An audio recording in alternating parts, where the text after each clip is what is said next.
കൊച്ചിയിൽ നിന്നും മറ്റൊരു വാർത്തയിലേക്ക് കടക്കാം. കൊച്ചിയിൽ പോക്കറ്റിൽ നിന്നും പണമെടുത്തത് ചോദ്യം ചെയ്തയാളെ പെട്രോൾ ഒഴിച്ച് തീ കൊളുത്തി കൊല്ലാൻ ശ്രമം. റോഡരികിൽ കിടന്നുറങ്ങിയ ജോസഫിനെയാണ് ഇത്തരത്തിൽ കൊലപ്പെടുത്താൻ ശ്രമിച്ചത്. പ്രതിയായ കൊച്ചി സ്വദേശി ആന്റണിയെ കടവന്ത്ര പോലീസ് അറസ്റ്റ് ചെയ്തു. 50% പൊള്ളലേറ്റ പിറവം സ്വദേശി ജോസഫ് ഗുരുതരാവസ്ഥയിൽ ചികിത്സയിലാണ്.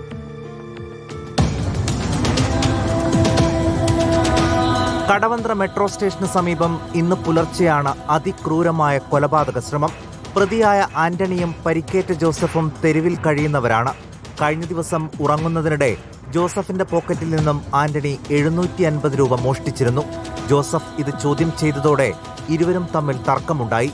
തർക്കം കയ്യാങ്കളിയിലേക്കും നീങ്ങി.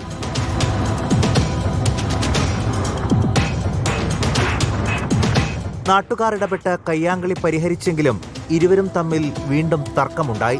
ഇതിന്റെ വൈരാഗ്യത്തിലാണ് ഇന്ന് രാവിലെ അക്രമമുണ്ടായത്.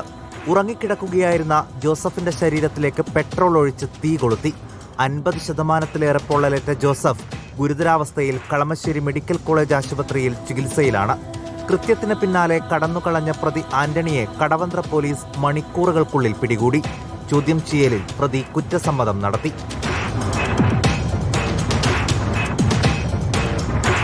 തന്നോട് മോശമായി പെരുമാറിയപ്പോൾ കൊലപ്പെടുത്താൻ തീരുമാനിക്കുകയായിരുന്നുവെന്നും ഇതിന്റെ ഭാഗമായാണ് പെട്രോൾ ഒഴിച്ച് തീ കൊളുത്തിയതെന്നുമാണ് ഇയാൾ മൊഴി നൽകിയത്. അറസ്റ്റ് രേഖപ്പെടുത്തിയ ശേഷം പ്രതിയെ കോടതിയിൽ ഹാജരാക്കി റിമാൻഡ് ചെയ്തു. ആന്റണിക്ക് ക്രിമിനൽ പശ്ചാത്തലമുണ്ടോ എന്നും പോലീസ് പരിശോധിക്കുന്നുണ്ട്. റിപ്പോർട്ടർ, കൊച്ചി.